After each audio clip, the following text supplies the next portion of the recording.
혐오를 혐오한다고 사람이 될까라는 주제로 강연을 진행하게 된 신지현입니다. 네, 요즘 우리 사회에 혐오가 곳곳에 자리하고 있죠. 저는 이런 혐오를 우리가 어떻게 대해야 할지, 이 혐오에 대처하는 올바른 자세는 무엇일지에 대해서 오늘 이야기해보려고 강연을 기획하게 되었어요. 사실 인터넷만 보더라도 악플들 막 여기저기 달리고 여기저기 있고, 또 당장 우리 학교 커뮤니티 같은 것들만 봐도 굉장히 남성, 여성, 진보, 보수, 일찍, 이찍 이러면서 서로를 갈라치기 하면서 굉장히 많은 혐오를 보내고 굉장히 많은 갈등 속에서 살아가고 있어요. 저는 그런 것들에 대해서 다뤄볼 생각입니다. 최근에 동성연애 사태가 있었죠. 이 동성연애 사태에 대해서 이야기를 해보려고 하는데, 저는 이 동성연애 사태가 우리 사회가 어떤 이념 간의 갈등, 그리고 어떤 남성과 여성 간의 갈등을 굉장히 잘 보여주고 있는 사례라고 생각이 들었어요. 이 상황 안에서 남성들은 여성을 혐오하고 또 여성들은 남성들에게 이런 혐오를 돌려보내고 또다시 이런 구조들을 좀 끊어내야겠다는 생각을 했고요. 이거에 대해서 좀 알아보려고 합니다. 오늘 그래서 동성연애 사태에 대해서 간략하게 살펴보고, 동성연애 사태 안에서 드러나는 그들이 주창하는 페미니즘이라는 게 무엇일까, 그리고 페미니즘이 원하는 어떤 궁극적인 가치라는 것이 무엇일까를 한번 살펴보고요. 그럼 우리는 이 페미니즘을 어떻게 대해야 하며 어떤 것이 건강한 페미니즘일까에 대해서 이야기를 함과 동시에 이것을 조금 더 확장시켜서 우리가 어떤 다름을 대하는 태도, 혐오를 대하는 태도에 대해서 어떤 것이 옳을까를 한번 진지하게 살펴보려고 합니다. 네, 우선 동성연애 사태에 대해서 간략하게 이야기를 한번 해볼게요. 동성연애 이제 학교 운영위원회 측에서 남녀 공학 전환에 대한 이야기가 나왔다고 합니다. 학교 발전 방안을 논의하는 과정에서 어떤 브레인스토밍 과정 중에서 학교를 공학으로 전환하는 게 어떻겠냐라는 이야기가 나왔고, 이것을 어떤 추진하는 것으로 보여지는 상황에서 학생들에게 그것이 발각되게 되면서 학생들은 우리는 동성연애의 공학 전환에 반대한다는 목소리를 내면서 시위를 하게 되었어요. 저는 우선 공학 전환에 대해서는 길게 얘기하고 싶지는 않습니다. 이게 중요한 쟁점도 아니라고 생각하고요. 학교의 구성원들이 공학 전환을 원하지 않는다면 그것만으로도 공학 전환에 대해서 반대하고 공학 전환을 막을 만한 명분은 충분하다고 생각해요.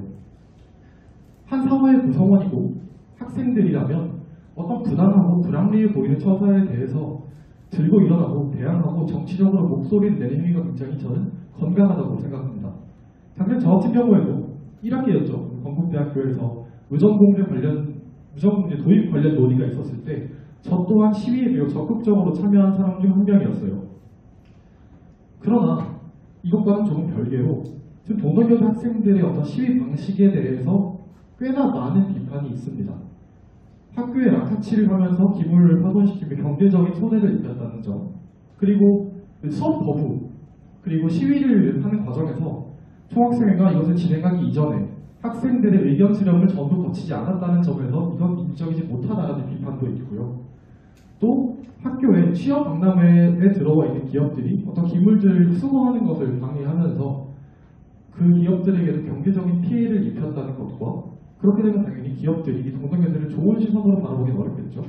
그럼 그것은 또다시 취업 시장에 나갈 동성연애 졸업생들에게도 좋지 않은 영향을 줄 것이라는 비판들이 있습니다.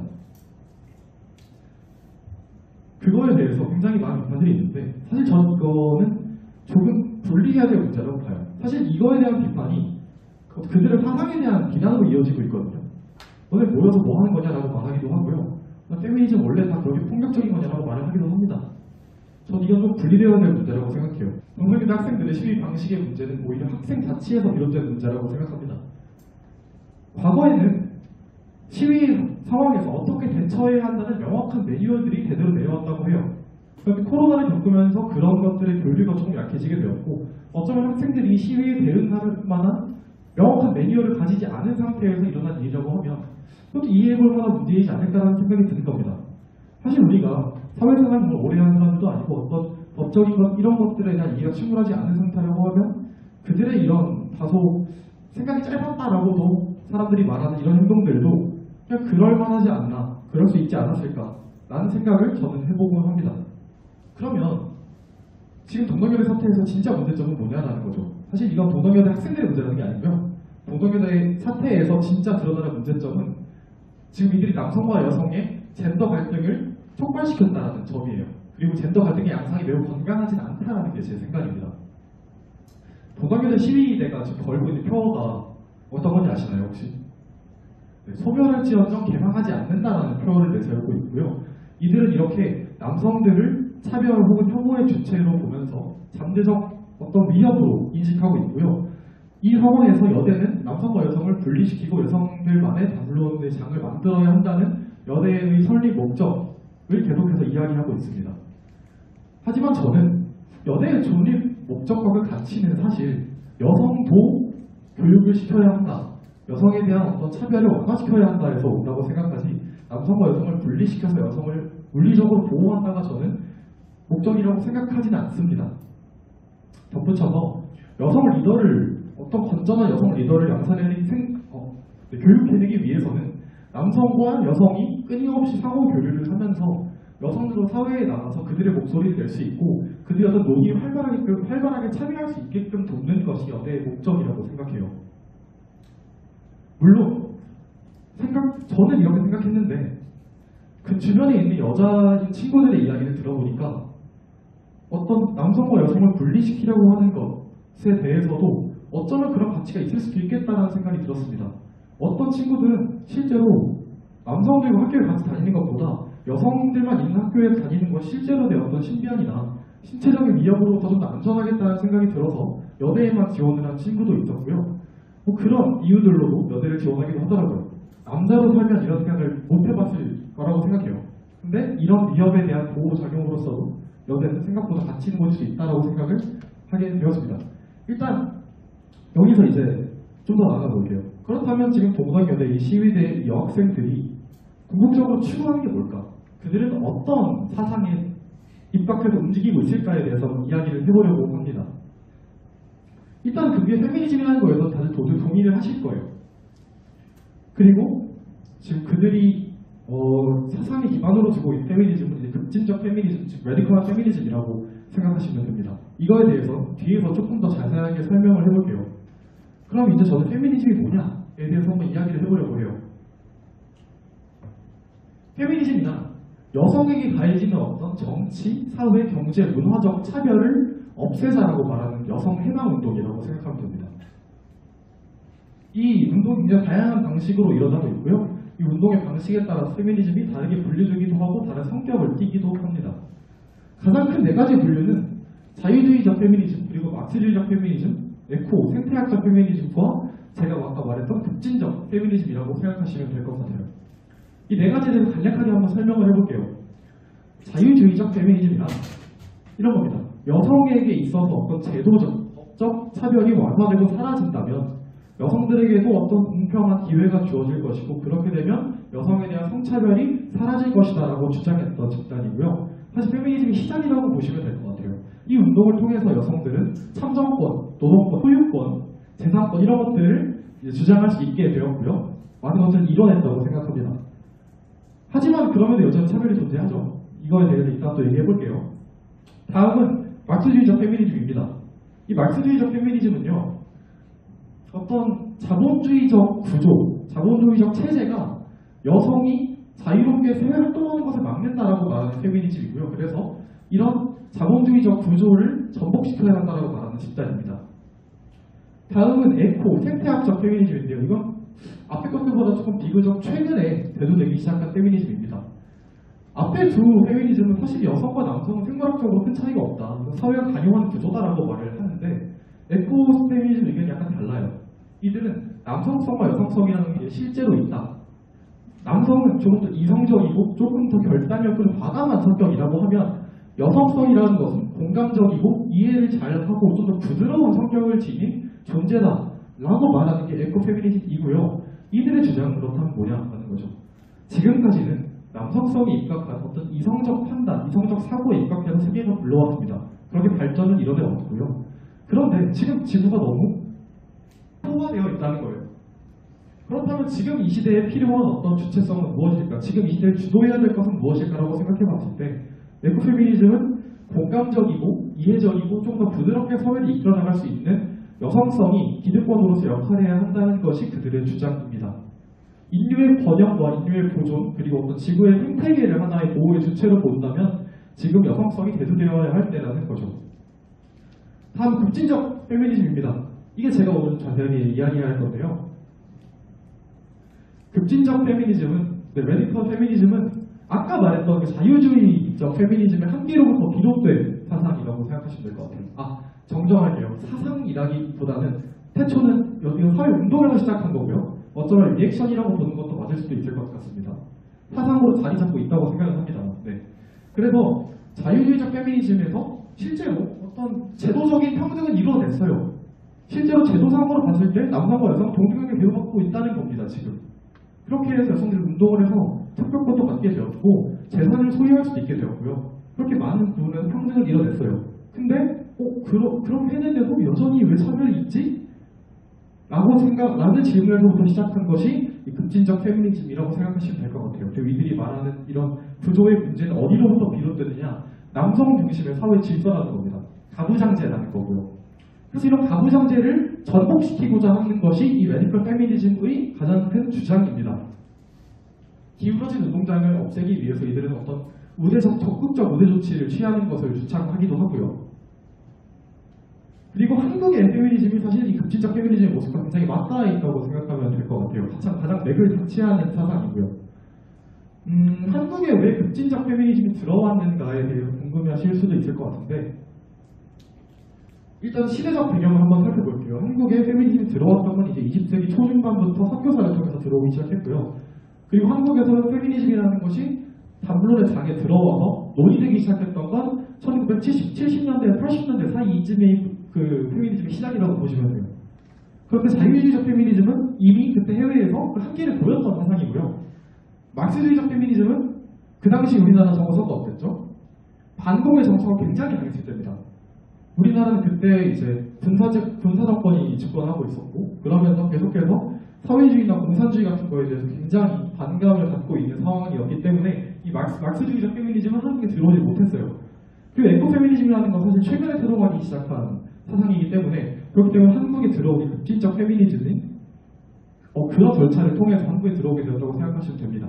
그리고 한국은 사실 정말 동아시아 내에서도 가부장제가 정말 강했다고 보시면 되기 때문에 그 속에서 여성들이 받았던 억압을 생각하면 사실 그들이 급진적으로 반응하는 게 너무나 당연한 수준일 수도 있어요.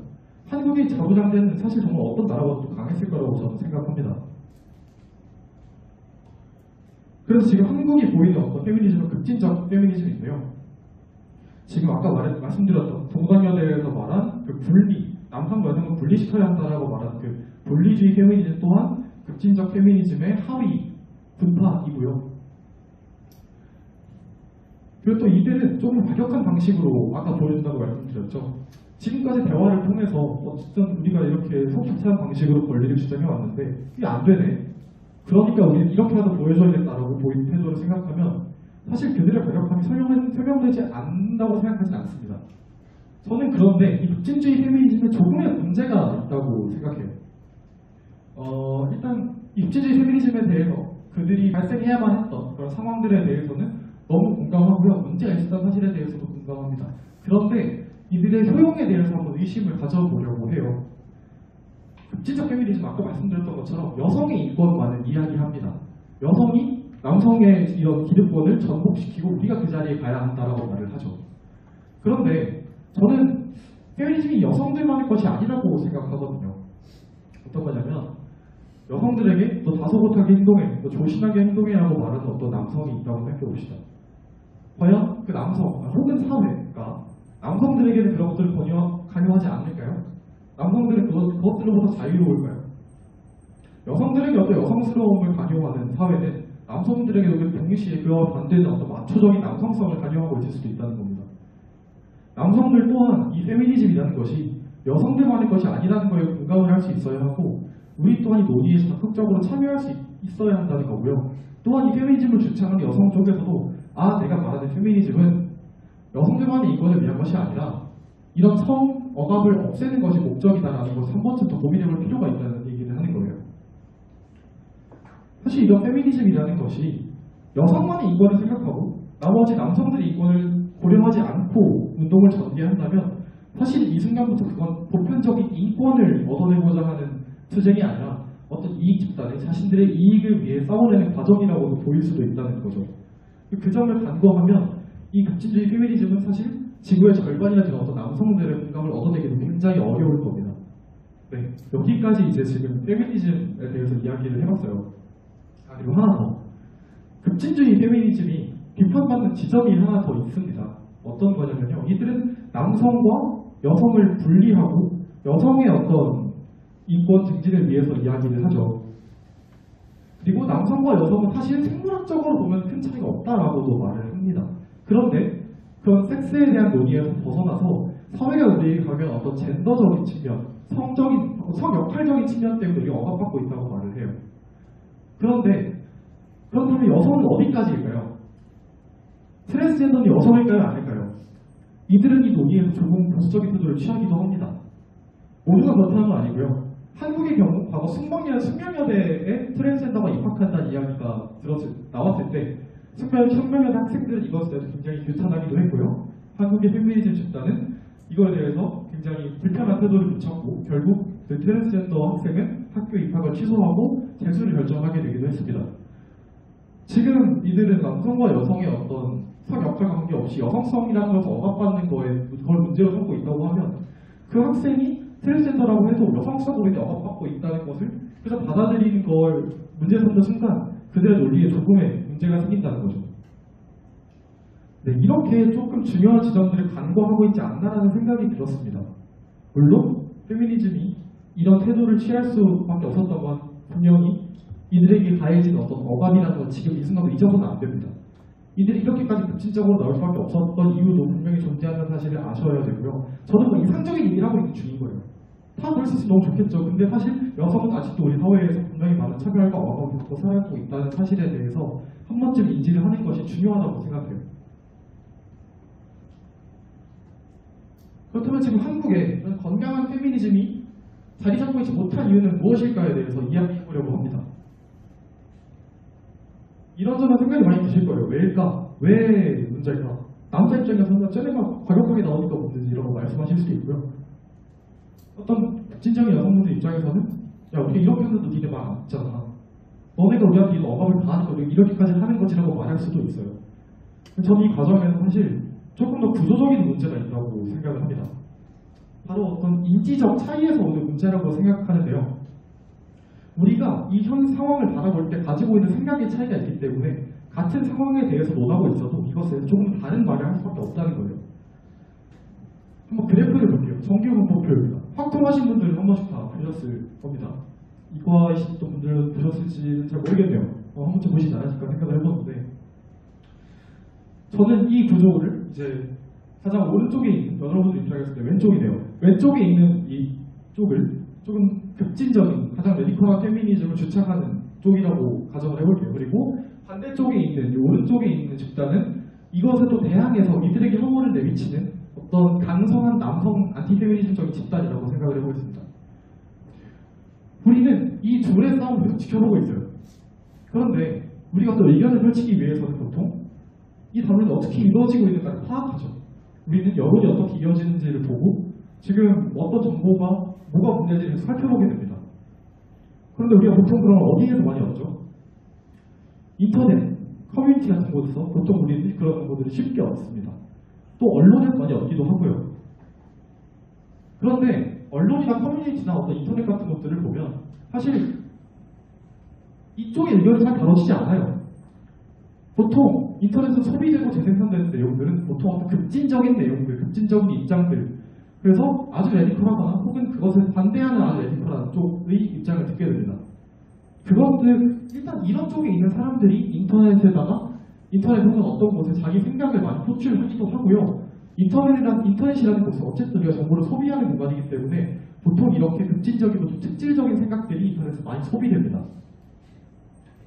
가운데 이렇게 위치해 있는 온건한 남성 혹은 여성들의 집단은 사실 이런 상황을 보면서 굉장히 큰 피로감을 느낄 수밖에 없어요.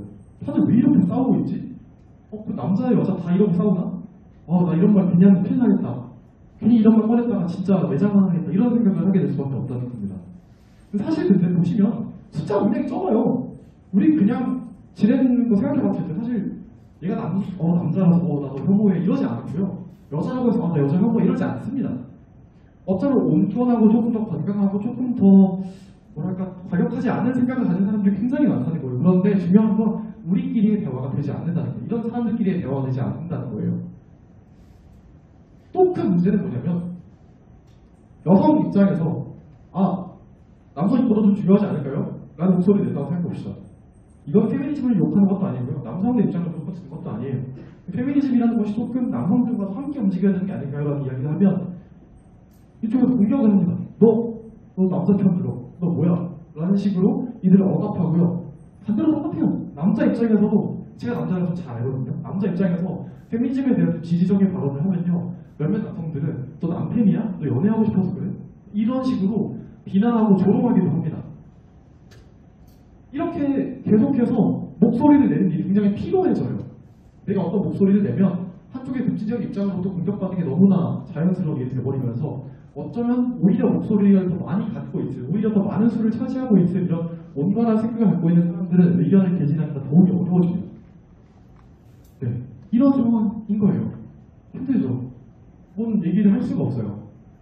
우리 정말 친구랑 있다가 나도 페미니즘 뭐라고 생각해? 어떻게 생각해라고 말하면 갑자기 나 잘 모르겠다라고 말할 수도 있고요. 그렇게 굉장히 억압적인 분위기 안에서 우리 대화를 이어나가고 있기 때문에 서로가 서로의 생각에 공감하기가 어려워집니다. 또 큰 문제는 이들 간의 대화가 단절되면요. 보이시나요? 이거 네이버에서? 이쪽에 있는 사람들은 이 사이에 별거 없다고 했을 때 여기 가까운 사람들은 계속해서 이쪽으로 물들게 되고요. 이쪽에 가까운 사람들은 계속해서 이쪽에 물들게 돼요. 서로의 사상이 중화되기가 어렵다는 겁니다. 그렇게 되면 이런 양극화가 심해지고요. 이렇게 양극에 가까운 사람들이 많아질수록 이 가운데 이 교량이 사라지게 되고요. 사상은 계속해서 고일 수밖에 없어요. 그 안에서 새로운 논의를 이끌어내기 어렵다는 겁니다. 그렇기 때문에 저는 이 중도적인 입장을 취하는 사람들끼리도 수많은 대화가 오가야 된다고 생각해요. 우리 페미니즘에 대한 얘기를 하기가 되게 어려워하잖아요. 근데 그게 저희는 뭐 때문일까를 생각해보면 아까 같은 이유였다는 거죠. 이런 것을 내려놓고 생각해보면 사실 페미니즘에 대해서 물어보는 게 사실 너무 위험한 일은 아닐지도 몰라요. 여자로 살아오면서 어떤 것이 불편했느냐를 물어보면 남성 입장에서 그랬구나 하게 되고요. 여성에게 남성의 삶은 어떤지에 대해서 말해주면 그들도 대다수는 그런 불편함이 있을 수도 있겠구나 하면서 서로의 불편함을 공감하게 될 겁니다. 이렇게 저는 이런 중도적인 목소리가 많이 나오고 온건한 목소리가 많이 나오고 이 양 극단에 있는 진영의 목소리를 완충해줄 수 있는 역할을 하는 구성원들이 많아지면 많아질수록 이 페미니즘의 건강하게 어떻게 나아가야 할지에 대해서 이야기할 수 있는 사람들이 많아질 거라고 생각합니다. 근데 여기서 또 한 번 생각해야 할 건 이 가운데 있는 사람들끼리 연대해서 뭉쳐야 된다는 조금 조심스럽다는 생각도 들어요. 제가 이 끝에 있는 동그라미 지금 없앤 이유는 이 끝에 있는 사람들도 이 가운데 있는 사람들도 반대쪽 끝에 있는 사람들도 다 각자의 이유로 어떤 행동을 하고 있다는 겁니다. 가운데가 연대한다고 해서 이들을 또다시 억압하면 안 된다는 거예요. 다양한 목소리들이 남아있을 수 있어야 한다는 겁니다. 이들이 이렇게 행동하게 된 데는 분명한 이유가 있을 거예요. 제가 지금 기억을 잊고 그들의 삶을 온전히 똑같은 그 절차를 통해서 살아간다면 저는 그들과 똑같이 행동할 겁니다. 그렇기 때문에 이 가운데서의 대화가 이루어지면서 어떤 성 역할에 대한 문제의식을 함께 공유하게 되고 그렇다면 이쪽은 너네 그래서 힘들었겠구나 혹은 이쪽에는 너네 그래서 억울하고 짜증났겠구나 이런 식으로 대화를 하면서 이 정규분법표가 원의 모양이 될 때까지 계속해서 이야기를 나눠야 된다는 게 제 생각입니다. 물론 굉장히 어렵고 이상적인 얘기예요. 저도 이 말씀을 드리면서 가능하긴 할까라는 생각이 좀 들기는 하지만 분명히 저는 무언가 바뀔 거라고 생각하는 사람입니다. 자, 어떻게 해요? 무섭지 않아요? 무섭잖아요, 그렇죠?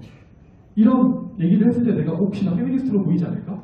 혹시나 약간 좀 뭐랄까 우파 남성으로 보이지 않을까? 이런 생각을 하게 될 수도 있어요.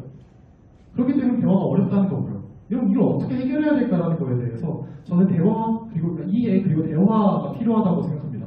대화는 아까 말했던 거고요. 이해가 가장 중요한 포인트라고 생각하시면 될 것 같아요. 그리고 이해가 되기 위해서는 대화가 선행되어야 합니다. 서로가 어떻게 다른지를 알기 위해서는 끊임없이 물어봐야 되고요. 질문하고 이해할 수 있어야 돼요. 저는 여성의 삶을 살아보지 않았기 때문에 여성은 어떤 거에서 불편함을 겪는지를 전혀 몰라요. 그리고 짐작할 수 있겠죠. 상상력을 통해서. 그것도 분명히 필요하다고 생각합니다만 한계가 있으니까요. 또 여성 같은 경우에는 남성의 삶을 보면서 어떨까에 대해서 온전히 이해할 수가 없습니다. 그렇기 때문에 대화가 필요하다고 생각하고요. 이런 대화가 조금 어떤 방향으로 이루어져야 할까에 대해서 고민을 많이 해봤는데 그것이 좀 제가 이런 대화가 필요하겠다라고 보여주는 것이 좀 효과적일 것 같은 사례를 가져왔습니다. 다들 들어보셨나요? 동덕여대에서 경찰관 선생님께서 하신 발언에 대해서. 동덕여대 학생들이 시위를 전개하던 와중에 경찰관 선생님이 동덕여대에 와서 선생님들 나중에 결혼도 하고 애도 낳아야 되실 텐데 이러시면 어떡합니까? 이런 식으로 말을 했다고 해요. 이거에 대해서 동덕여대 시위대 일부는 너나 임신해 라는 식으로 대응했다고 합니다. 조금 핀트가 어긋난 대화 같죠? 어떻게 보면. 그런데 이것들을 각자의 상황에서 들어가서 이해해보면 사실 이해해보지 못할 만도, 이해해보지 못할 것도 없다는 얘기예요. 우선 저 경찰관 선생님 입장에서 한번 이해해보겠습니다. 조금 이입해볼게요. 선생님께서 살아가셨던 시대에는 여성이 혹은 남성도 결혼을 하고 아이를 낳고 가정을 꾸리는 게 어쩌면 자연스러운 일이었을지도 몰라요. 이거에 대해서 비판적인 생각을 하고 살아가진 않았을 겁니다. 그때는 당시는 어디 여성의 목소리에 대한 이런 것들이 많이 나오지 않았을 때였고 물론 문제가 있다고 생각하긴 합니다. 그런 것들이. 하지만 그런 문제의식을 많이 공유하고 있던 세대가 아니었다는 거예요. 대학교를 나오면 일을 하고 일을 하다가 결혼을 하고 결혼하면 애를 낳고 이런 것들이 바람직한 삶의 모습처럼 보였을 거예요. 그런데 그렇다고 하면 말을 좀 바꾸면 어떨까라는 생각을 하는 거죠. 선생님들 나중에 대학교 졸업하시면 뭐 사랑하는 사람 만나서 결혼도 하게 되실 거고 또 출산하실 수도 있고 한데 이런 시위 때문에 어떤 민영사상의 책임을 받게 되면 그런 과정에 중대한 문제가 생길 수도 있지 않겠어요? 조금은 조심해보는 게 어떨까요? 라고 말을 했다면 여학생들 입장에서 훨씬 듣기 편하겠죠. 그리고 이 선생님께서 살아가셨을 시기대를 생각해보면 그 당시 대학생들이 시위를 해가지고 얻는 어떤 불편 그리고 어떤 처벌의 강도나 이런 것들은 지금과는 비교할 수 없을 만큼 심각했습니다. 실제로 어떤 물리적인 피해를 입기도 했고요. 어떤 감옥을 많이 가기도 했고요. 실제로 형사상의 처벌을 많이 지기도 했습니다. 굉장히 많은 억압을 지켜봐 오신 분일 거예요. 그렇다면 이번에 여성 입장에서 한번 이해를 해보도록 할게요. 이런 생각을 하는 어른이 굉장히 많습니다. 아까 말했듯이 그게 자연스러운 과정이었기 때문에 많은 분들이 이거에 대해서 그냥 그런가 보다라고 생각하면서 살아오셨을 수도 있어요. 중요한 건 그런 어른들이 많다고 생각합시다. 우리가 여자라고 생각하고 잘하면서 야 너 이쁜애 시집 잘 가겠다 이런 얘기 들을 수도 있고요. 막 집안일 할 때 여자애를 도와야지 이런 얘기 했을 수도 있고요. 여자애가 공부해야 이런 얘기를 들었고 살아왔을 수도 있습니다. 불가능한 얘기가 아니고요. 이 과격한 혐오발언이라고 생각하지도 않아요. 우리는. 그런데 이런 말들을 일상적으로 들어오면서 살았던 여성들이 굉장히 적지 않을 거라고 저는 생각해요. 그들이 그런 말을 듣고 살아왔으면 그런 구조에 대한 어떤 불편함이나 문제의식이 굉장히 강하지 않았을까요? 남자로서는 이해하기 어려운 부분이라고 생각을 합니다. 게다가 심지어 이 여성들은 지금 그런 게 문제다라고 생각하면서 지금 시위를 하고 있어요. 너네 그렇게 말하면 안 되라는 시위를 하고 있는 중인데 그 시위 현장에서 남성분이 결혼도 하고 임신도 해야죠 라고 말하면 당연히 화가 나고 당황스러울 수밖에 없을 겁니다. 너나 임신해 라는 말을 했다는 건 너 임신해 라는 말로 들었다는 거예요. 경찰 선생님의 말이 위협이자 공격으로 들리는 것이 저는 이상한 수준이 아니라는 겁니다. 이렇게 생각하면 또 우리 남성들 입장에서도 이런 대화를 이렇게 들었을 때 선생님 잘못하셨네 라는 생각이 들잖아요. 그래서 두 경찰관 선생님과 학생들이 조금은 온건하고 유순한 대화를 했다면 저는 지금과 같이 갈등과 어떤 혐오가 발생하지 않았을 거라고 생각해요. 물론 여성이 지금 이 상황에서 저는 피해자라고 생각을 하고 있고요. 그리고 이 상황에서 여성에게 뭔가 너네 보통 그렇죠. 때린 사람한테 뭐라 그래야지 만 사람 그러면 안 되잖아요. 만 사람한테 잠깐만 근데 너네 맞았지만 때린 사람이 조금 진짜 나쁜 놈 아닐지도 몰라. 잠깐만 진정해보자 하고 말하면은 그것도 폭력일 수 있다는 생각을 하긴 합니다만 또다시 저는 양쪽이 다 바뀌어야 된다는 생각을 하는 입장이고 바뀔 수 있다면 어느 쪽이 먼저 해도 상관없다고 생각합니다. 저는 이상적인 상황을 이야기하고 있을 뿐이에요. 지금까지 어떤 페미니즘과 성담론에 대해서 이야기를 했어요. 이렇게 남녀가 서로 각자의 남성과 여성이 각자의 성으로 살아가면서 겪는 불편함이나 이런 것들에 대해서 이야기를 꾸준히 나눌 수 있는 어떤 장이 형성되어야 한다고 생각합니다. 이를 통해서 남성은 여성을, 여성은 남성을 이해할 수 있고요. 우리 계속해서 건강하게 서로가 좋은 방향, 모두가 긍정할 수 있는 방향으로 나아갈 수 있다고 저는 생각합니다. 이 페미니즘이라는 것이 비단 여성만의 문제가 아니라는 사실에 남성도 공감하게 되어야 하고요. 여성 또한 남성에게 어떤 폭력을 가하고 혐오를 가하기보다는 그들의 목소리를 조금 유순한 방식으로 들려주는 것도 저는 도움이 될 거라고 생각해요. 어쨌든 제가 진짜 하고 싶은 얘기는 결국 페미니즘과 성에 대한 이야기가 아닙니다. 중요한 건 처음 말했듯이 혐오라는 거고요. 그 다음으로 대화의 축소가 진짜 문제라고 저는 생각해요. 그래서 지금 우리가 이렇게 남성과 여성으로 나뉘어져서 대화를 하고 이러는 과정에서 많은 것들이 무시받고 있다고 생각해요. 남성으로 인식되는 순간 남성 외에 다른 속성들은 없어져 버립니다. 질문 몇 개 드릴게요. 저기 그 삼각대에 앉아 계신 분 혹시 좌파이신가요? 우파이신가요? 중립. 아, 네, 알겠습니다. 혹시 저기 머리 계신 남성분 혹시 좌파신가요? 우파신가요?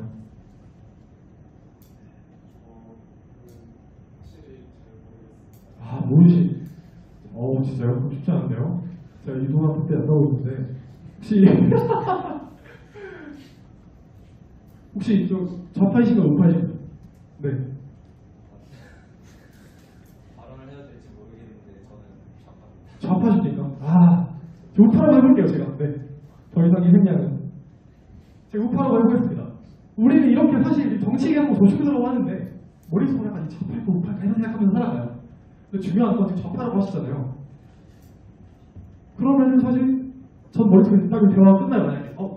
말갱이 특히네. 이거 지나갈 수 있다는 거예요. 그리고, 여러분들 잘 보고 지금 우파다? 수고 꼴통 이렇게 생각할 수도 있어요. 근데 중요한 건 그 지점이 아니라는 겁니다.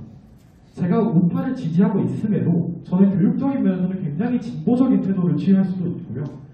좌파이심에도 안보나 이런 것에서 굉장히 보수적인 정치적 태도를 견지하고 있을 수도 있다는 겁니다. 우리가 이 대화의 과정에서 나 남자, 너 여자, 나 여자, 너 남자 이걸 정해버리고 대화하는 순간 나는 상대방을 온전히 이해할 수가 없어요. 이 대화에서도 좌파시고 우파 이런 거에 대해 대화를 하는 순간 우리는 좌파나 우파인 걸로 하면 설명이 될 수가 없습니다. 그 이외에 이 사람이 어떤 생각을 하고 살아가는지, 어떤 철학을 가지고 있는지, 왜 그런 생각을 하는지에 대해서는 실제로 알 수가 없다는 거예요. 소통이 정말 중요한 건 거기 있다고 생각한단 말이죠. 저는 이 순간에 내 존재가 분열된 채로 인식된다고 생각을 하게 되었습니다. 이렇게 남성, 여성, 좌파, 우파, 종교인, 비종교인 이렇게 대화를 할 때 우리는 상대방의 본질을 이해하지 않고 가장 먼저 드러나는 어떤 속성들만으로 그 사람을 판단할 수밖에 없게 돼요. 이러면 온전한 소통이 되지 않습니다. 아까 말했던 것처럼 쟤는 교육에서도, 쟤는 안보에서도 되게 통일하자고 하겠지. 이런 생각을 하고 갈 수도 있는 거고요. 그런 나는 저 생각을 온전한 걸 이해하지 못한 채로 그냥 대화를 끊어버리면 혐오가 되기 너무 쉽다는 거예요. 인간은 서로를 이해하기 쉽게 만들어진 동물이 아닙니다. 나랑 다른 사람을 봤을 때 처음으로 드는 감정이 존중이라고 하는 말이 아니라고 생각해요. 완전히 다른 사람을 만났는데 존중해야지. 이건 존중이 아니라 어쩌면 회피일 수도 있다고 생각을 합니다. 왜 그렇게 생각해? 어떻게 그렇게 생각하게 됐어? 정말 그렇게 생각해? 내 생각은 어떻게 들려? 이런 식으로 반박하고 서로의 생각을 나누면서 진정으로 이 사람의 깊은 것을 이해하고 느낄 수 있어야 그때서야 존중이 시작된다고 저는 생각해요. 그렇기 때문에 이 여성, 남성의 담론이 사실은 되게 양극화되어서 양측이 싸운 것처럼 보이지만 사실 이게 개인과 개인의 서사에 대해서 이해해야 싸움을 제대로 바라볼 수도 있다고 생각해요. 그리고 저는 제가 아까 말씀드렸던 것처럼 제가 기억을 다 잊고 누군가의 삶으로 들어가서 그 사람의 삶을 온전히 하나하나 다 살아서 간다면 저는 그 사람과 다르지 않을 거라고 생각합니다. 그러면 혐오를 보내기가 쉽지가 않더라고요. 혐오는 감정 어쩌면 되게 쉬운 걸지도 몰라요. 아까 말했던 인지적 차이로 인해서 혐오라는 감정이 드는데 이 혐오를 들고 싸우는 건 어쩌면 제일 쉽고 간단한 일일지도 모릅니다. 그리고 이 쉽고 간단한 일이 항상 좋은 것만이 아니라는 건 우리 역사를 통해서 확인하고 있고요. 되려 이렇게 질문하고 궁금해하고 서로 의견을 맞춰가면서 이 사람을 진정으로 이해하려고 하는 과정이 있어야 진정한 소통에 도달할 수 있다고 생각하고요. 지금 그렇게 해야 아까 말씀드렸던 어떤 문제는 남성과 여성만의 문제가 아니고 어떤 정치적인 문제는 진보와 보수만의 문제가 아니고 그렇게 상황이 이어져 나가야 사회가 온전한 방향으로 온건한 소통을 하면서 건강한 담론을 확장시킴으로써 우리 사회가 건강한 사회적 발돋움을 할 수 있다고 생각합니다. 어머, 넘어갔네요. 네, 이건 제가 굉장히 좋아하는 만화인 격기산반에 나오는 대사인데요. 아시는 분들 있을 거라고 생각해요. 한번 읽어보겠습니다. 니들이 쓰레기가 된 이유는 그냥 니들이 쓰레기였기 때문이야. 다른 데서 이유를 찾지 마. 안타깝군. 너는 정말로 이와 같은 우리의 처지를 개인의 무능함이 초래한 결과라고 생각하는 거냐?